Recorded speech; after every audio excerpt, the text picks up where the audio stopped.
Okay, welcome to Thermodynamics. We've got a few slides into this chapter. Should finish it up today.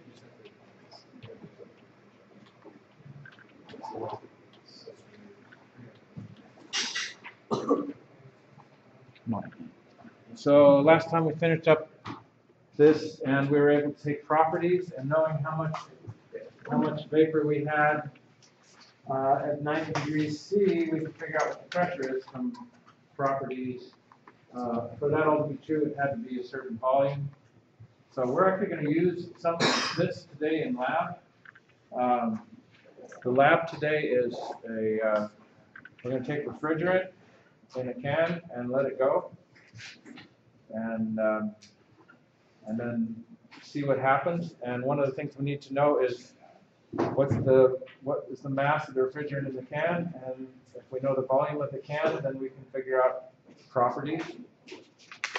But the way we're going to find out the volume of the inside of a can that's got a bunch of shapes, I mean, we could go all through it and you know, get the size of the can and then make it, okay, it's how thick is the wall? Well, we don't know how thick is the wall because we can't measure it because it's the can. It's like you can't get inside the can. But if we measure it when it's empty and then fill it with water and measure it, we can find out what the mass of the water is and what the density is at a certain temperature, and then we can find out what the interior volume of the can is using properties. So that will then give us enough information. We're going to go through, by the time we're done with lab today, interpolations and things like that. We're using all those properties to do an energy balance on refrigerant. So,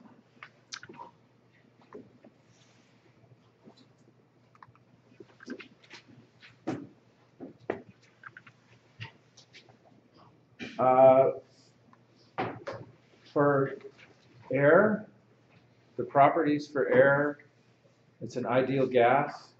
We're not going to have tables to use with that. So all the stuff we've been doing is all about things that change phase. And for our purposes, all we're really going to deal with is refrigerant, R134, which we have tables for, and water, otherwise known as steam, which has steam tables. There are other things. There's other refrigerants. There's some weird things that, other than steam, for instance, in geothermal generation. There's one form of that. A company called MET has a thing, essentially a turbine system that's like the size of a big refrigerator. Looks like a big air conditioner or something, but you pump warm water through it, and it vaporizes isobutane instead of steam, and it goes through a Rankine cycle where you boil it and then you superheat it, and then it expands through a turbine. It comes back down to get condensed, and it's actually using butane as like you would use steam. So you can do ammonia is another common refrigerant that's used. We don't have tables for ammonia, but if you know how to use the tables for these two things, then anything that condenses, whatever, there's tables out there. The National Institute of Science and Technology, is that what it is? Anyway, NIST that does a lot of standards, measurement standards and things. They keep tables on all these things. But for an ideal gas,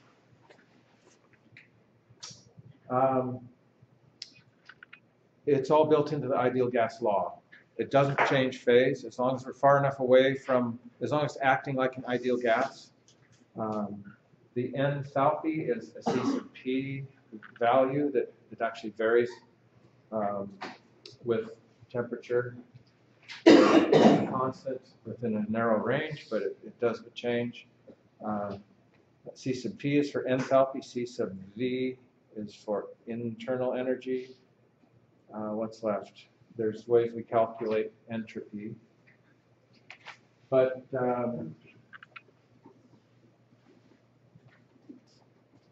there is there's a universal gas constant. And if you talk in terms of number of moles, it turns out the number of molecules is what matters for an ideal gas, not the weight of the gas, but how many molecules there are. Pressure and volume and temperature are related with that equation. We're going to change it a little bit. But basically, this is all about number of moles. There is a standard, and it's about a gram mole, how many joules per gram mole Kelvin.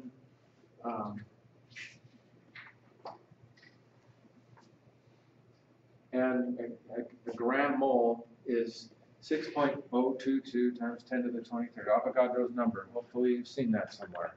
It's a bucket. It's this big. And what does it really amount to?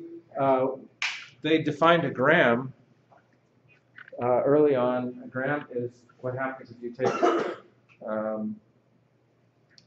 a cubic centimeter of water, which is also a cubic millimeter, or a cubic centimeter is a milliliter. So 1,000 cc's is 1 liter.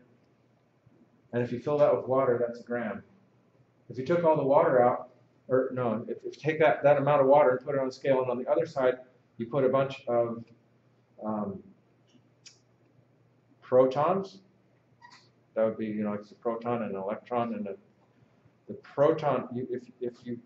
If you kept putting protons onto this other side of the scale, and you got to the point where it weighed as much as 1 gram of water, well, it makes 1 gram, right? It would be this many protons. And so they call it a gram mole, because that many protons gets you 1 gram. And hydrogen is a molecular weight of 1.00794. The 1 is the proton. It's just a proton and an electron. And if you take 1 proton and 1 electron, the electron weighs the 0.00794. So this mole thing, this number is really how many protons are there in a gram, and they call it a gram mole. Now there's also ways that people confuse this that we aren't going to confuse you with, other than for the next minute. There's a kilogram mole. So if you had a kilogram mole, the question is how many things are there in a kilogram mole? That would be like 1,000 times bigger. So it would be 6 times 10 to the 26th. Or there's a pound mole. And that would be like how many protons are there in a pound? And there's like 454, I think, grams in a pound. So it would be 454 times bigger than this. You know, most of the time in chemistry you're talking about a gram mole. So what does that mean? 6 times 10 to the 23rd of O2, oxygen. Oxygen has a 15.9994. That's really a 16, we'll call it. And it comes to, so O2 is 32 grams for this many atoms. Not just 1 gram anymore, but it's about grams, and that's how many. But it would also be, that's how many pounds there are in a pound mole, or how many kilograms there are in a kilogram mole. Just the bucket gets bigger if you're talking about a gram, or a pound, or a kilogram. But we're going to be all talking gram moles. Just to let you know, you might run across that. It's just like how big is your bucket? And the 6 times 10 to the 23rd is about a gram mole. And they say so, usually. If you do the numbers, if you put 1 in here, and you put room temperature, don't put 20 degrees C, you need to put 293 Kelvin. If you put room pressure, 101 kilopascals, 101 whatever change, you can solve for the volume. Is anything in there that we've talked about have anything to do with how much the gas weighs? And CO2 weighs 12 plus O2 is 32, so that's 44 grams per mole. Hydrogen weighs 2 grams per mole. But the volume hasn't addressed any of that. It's just about the number of molecules. And maybe we'll even do this one. There is a conversion factor in here that's handy to know about. So let's see. Whoops. PV equals nRT, n equals 1.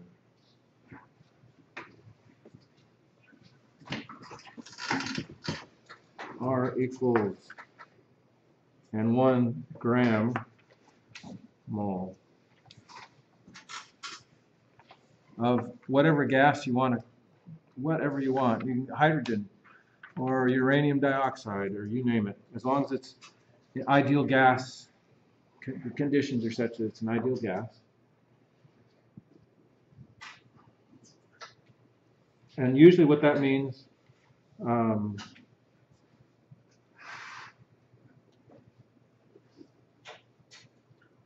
let's see.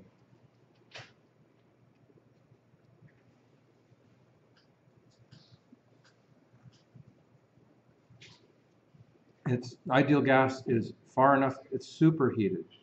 It's far enough away from condensation that it's, when things start getting close to condensation, they sort of start, as they whiz by each other, they kind of bend their path and they stop not acting. They're kind of like trying to stick to each other more and starting to glom together, getting close enough, high enough pressure, low enough temperatures. That would not be ideal gas.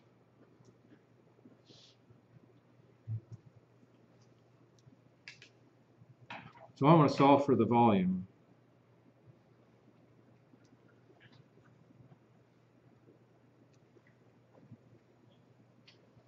And I'm using 1 gram mole of whatever gas you want. Doesn't matter. As long as it's an ideal gas, it's going to whiz around. 8.314 joules per gram mole Kelvin. And got 293 Kelvin.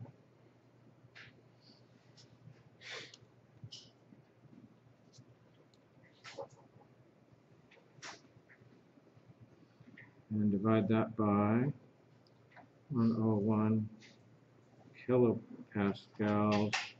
And I'm going to say 1 kilopascal equals 1,000 newtons per meter squared. And up here we've got a joule. Let's say 1 joule equals 1 newton meter. So my joule units cancel, kilopascals cancel, my newtons cancel, that cancels, that cancels. I got meters squared downstairs, meters upstairs, end up with cubic meters. Oh, I didn't have the conversion thing I thought I was going to need.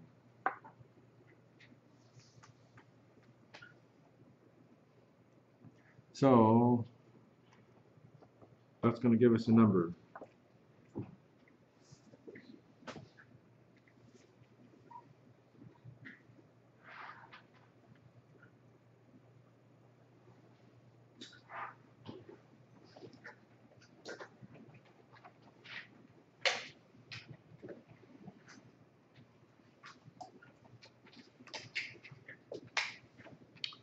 Number, and did you? 24,118.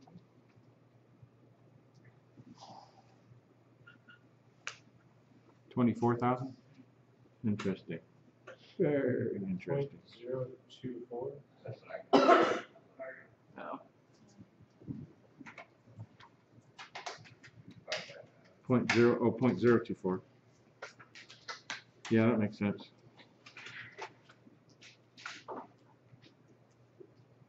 And change.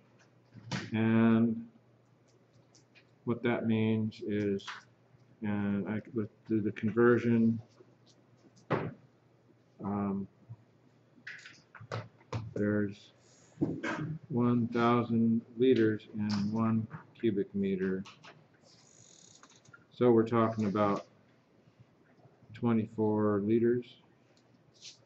Now I got some numbers wrong here.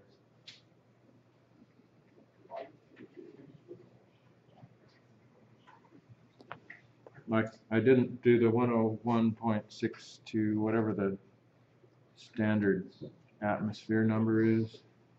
So this is a little bit on the crude side. I got some sort of rounding errors in my data. But 21, so this isn't, we just got 24, right? Yeah. They say 22.4, and it might be how many digits I had. No, that's got enough digits. It should be, it might be this is at 25 degrees. It's probably about my pressure. It's not just 101.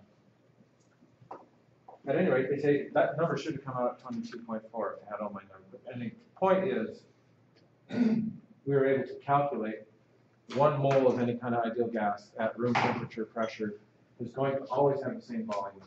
And that's a good point. We just said 24. The numbers I six in my head is 22.4. So we're in the ballpark. There's rounding errors, data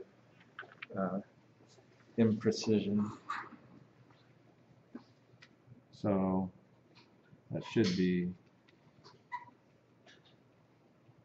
22.4 if we had all the right data. But the point is, when you're using ideal gas law, you're always using absolute temperatures, absolute pressures. So it's Kelvin and an absolute thing. Now there's a simplified way.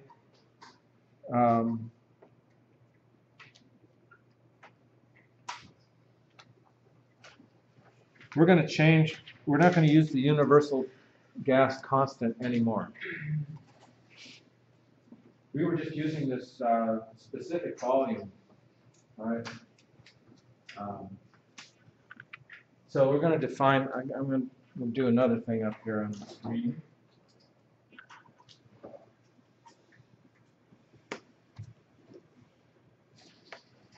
The number of moles equals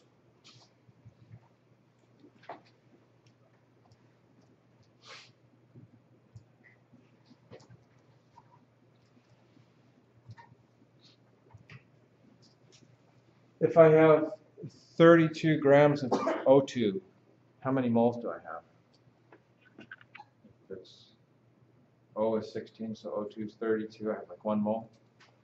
So what can I say? If I have 32 grams, that mass, times 1 mole per 32 grams, that's my N over M.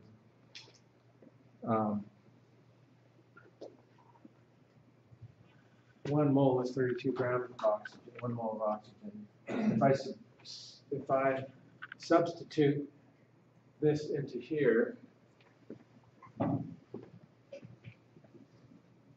substitute this N into this equation here, I can say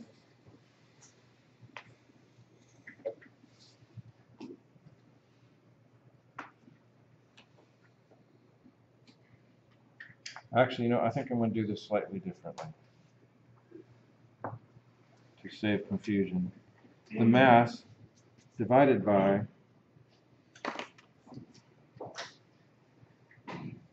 M over N, 32 grams divided by 32 grams per mole. We're saying the same thing, but it just splits that one. So we normally talk grams per mole, easier to talk about. 32 grams of O2 divided by 32 grams per mole gives us 1 mole. Mass cancels and it flips up. So I'm for my I'm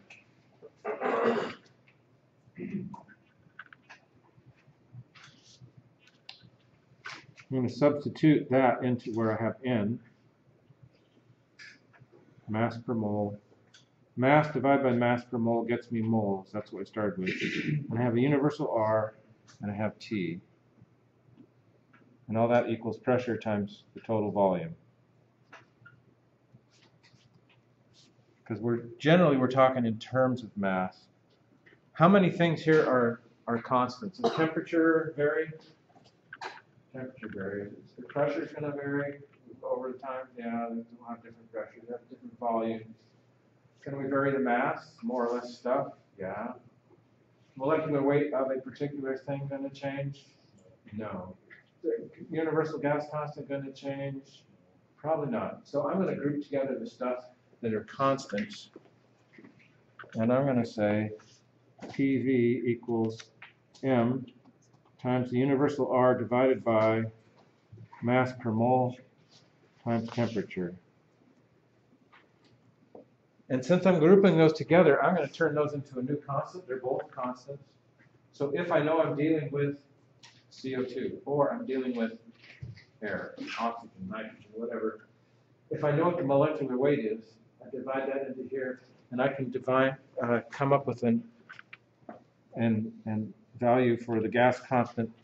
It'll change for every gas we're using, but it'll be constant for the gas. And if our system is only using one gas, it doesn't change. So I'm going to call that Rx.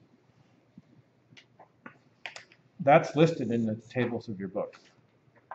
In fact, it's like table 1 in your appendix, or maybe 2 or 3, but it's right there. Yeah. It is table 1. And there's an English version and there's a metric version. And there you have it for air. Molecular mass is about 28.97. And if you divide the 8.3 or whatever that universal gas by 28, you end up with a 0.2870. That's our new gas constant. And depending on which thing you're using, they've got it for krypton, which Superman would like that, I guess. So let's do that for air.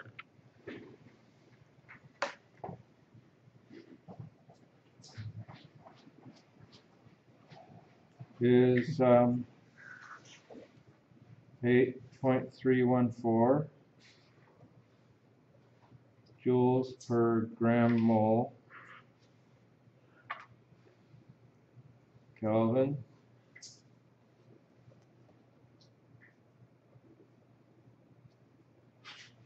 And 28.97 grams per gram mole.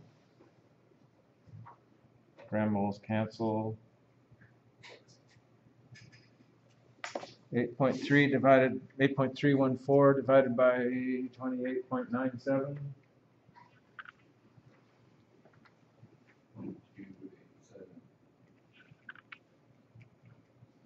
And unit-wise, that cancels that one. We got up joules per gram Kelvin. What if I want to do it in terms of kilograms? Divide by 1,000. What if I want to do it in kilojoules? Multiply by 1,000. And so I'm just going to write down kilojoules divided by kilograms. And that's getting into units that we like to use. So that's where that comes from. That's in your book. And there, you could do that for every gas you want.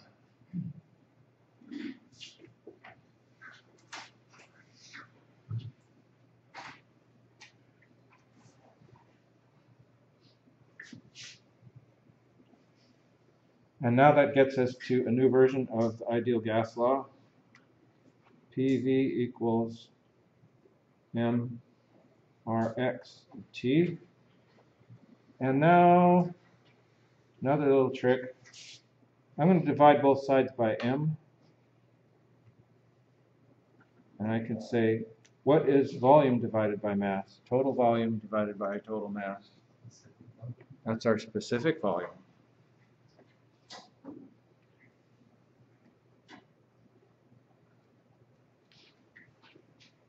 because that one cancels.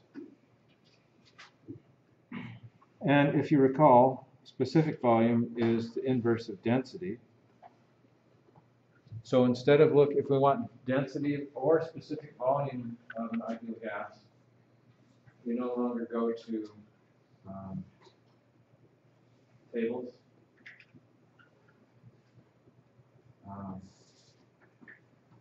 We just calculate. You need to know the pressure. Density is going to change with pressure with the gas, right?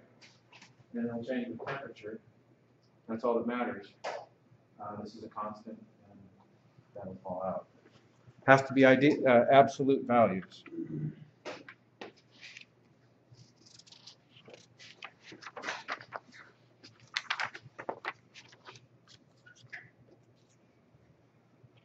So,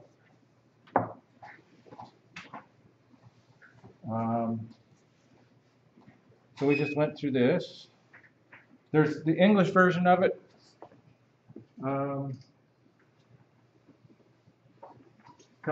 Has to do with PSI or kilojoules per kilogram. By the way, there's a trick on this.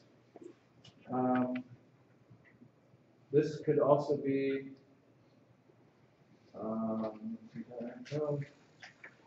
Newton meters. There's a trick. You can this kind of unit.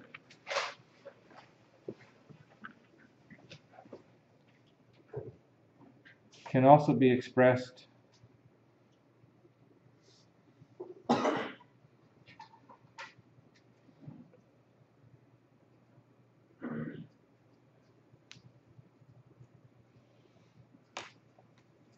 let's see, is that a kilojoule is a Newton meter. A Newton per square meter is a kilopascal. And so a kilojoule can be written as a kilopascal times cubic meter.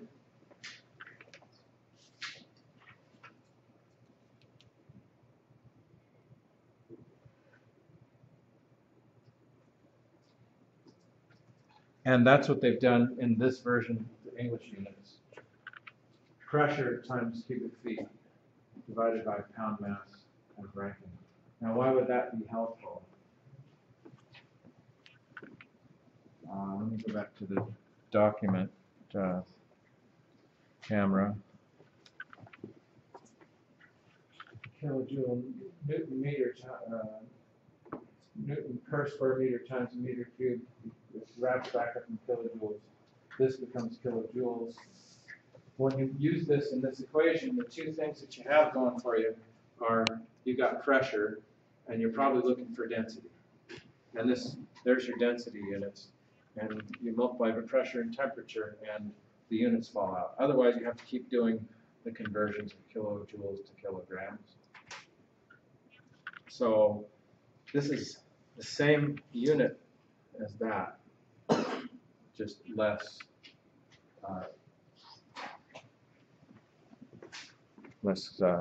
conversions.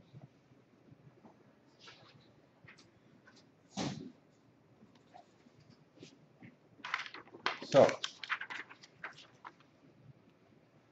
here we've got a room with a certain size. I want to find what's the specific volume of the air in a room like that, and how much mass of air is there in the room. This room, by the way, 4 meters is like 12 feet, kind of. 12 meters is kind of like 36 feet. 8 meters kind of like 24 feet. It isn't the exact dimensions of this room, but it's about on that scale. So if you want to figure out what's the mass of air in a room that size, which is a room sort of this size, I'm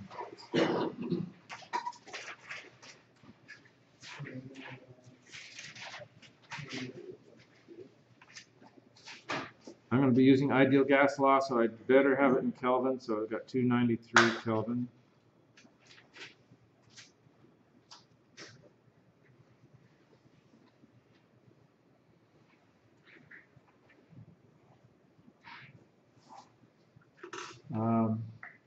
had an atmospheric pressure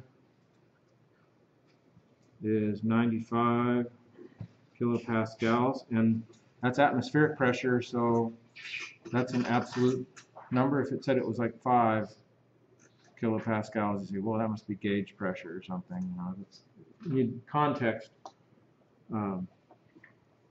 This is actually fairly close to what our room pressure in this room would be at 1,700 foot elevation when it's sort of a rainy day and the air pressure is slightly lower. And the volume is 4 times 12 times 8 cubic meters. 32 times 12 is something, I don't know.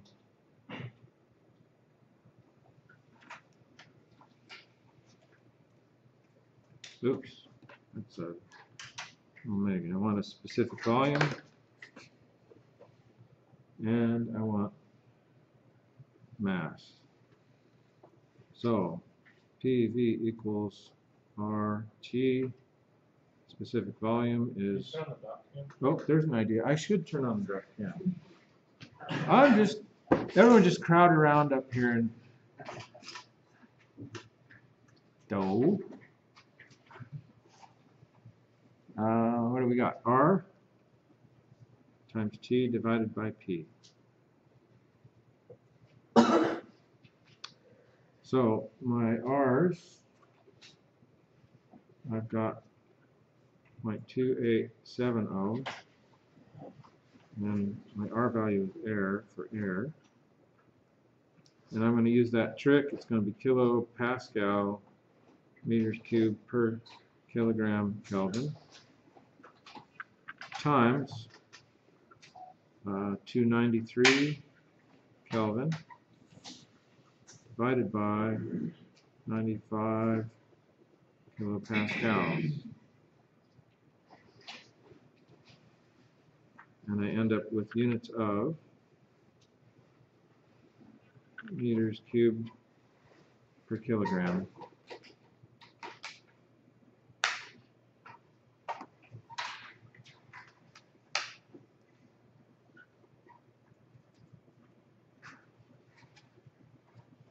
So just looking at it, it's almost 300 divided by less than 100. It's going to be a little more than 3 times 28.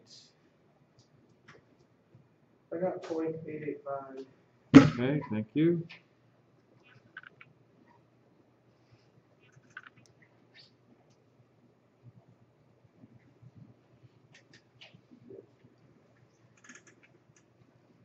And what is specific volume? Just looking at units, it's volume divided by mass. So if I want to find out the mass, and I have the volume,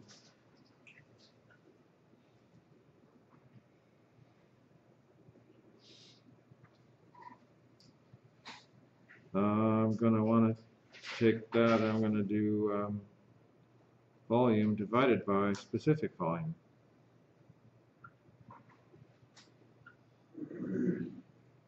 So my volume was 4 times, yeah, what do we get on that? 384. 433.89.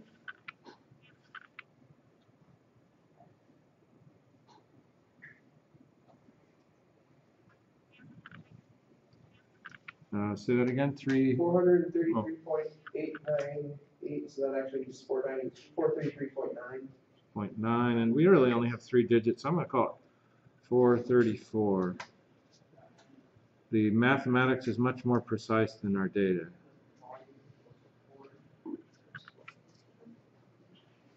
We have confirmation on all that. Mm-hmm. So you might not realize it, but right now this room has something on the order of 430 kilograms of air in it, if all our numbers and data is correct.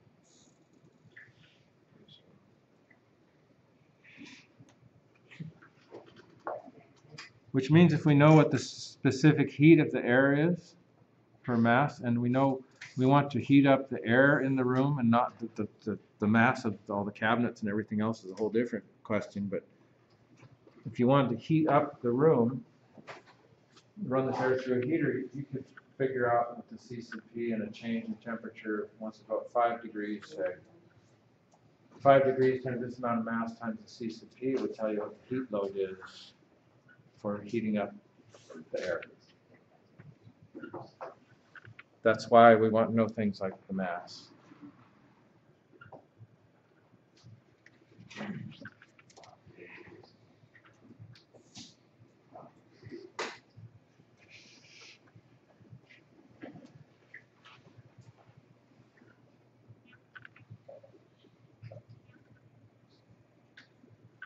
So, another neat trick is the when we're doing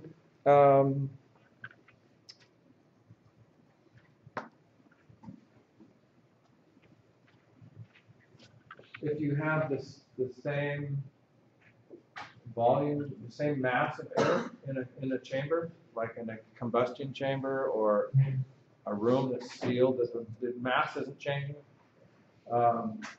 You're looking at a control mass way of stuff. You're not letting mass in or out of it. It might be a big bag. You make the bag smaller, heat up the bag. It's a rigid container. That constant PV times RT now, or it's specific volume, but it could be times the mass, could be a total volume. That constant stays a constant. PV over T is going to be constant as long as you got the same bunch of molecules. PV over T1 is going to equal PV over T2. And if you have a constant temperature, then it's just PV1 equals PV2. If you have a constant volume, P over T equals P over T. If you have a constant pressure, V over T equals V over T. You get 3 of the processes are all handled just with that relationship. As long as you're dealing with a closed system, you're just a certain mass, whatever the mass is. We don't even need to know what the mass is. As long as it started off with a certain volume and a certain pressure, certain temperature, we know what that is, and it goes to a different pressure, a different volume, we can find the temperature. If it goes to a different pressure and different temperature, we can find the volume. They're all interrelated. So this takes care of all the tables you need to know about, pretty much, between the specific volume and this stuff, and values for C sub P, which we'll get into probably next chapter. Yeah, we'll talk about the other properties, that enthalpy and stuff.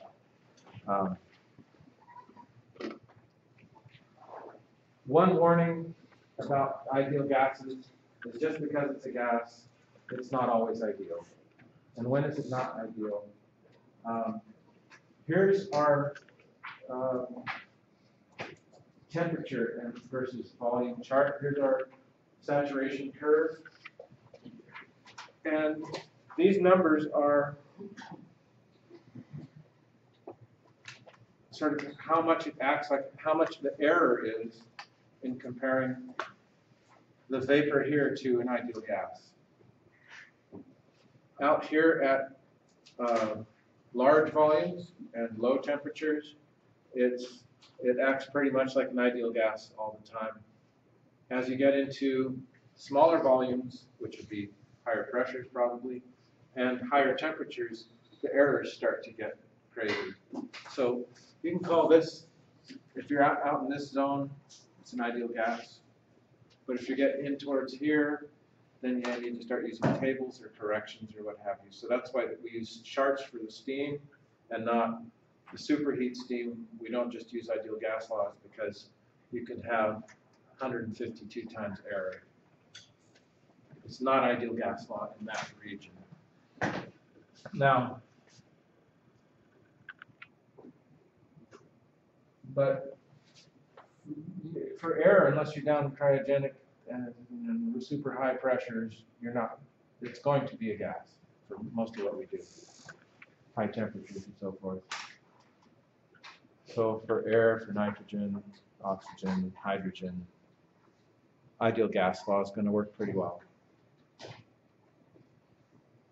If you do get into a zone where you're getting close to that, from whatever gas, propane or something, and you're compressing it a bunch and you're working with it, then they've got these, there's ways, I'm just going to tell you, it's out there, there's ways it works. I don't think it's even in your homework.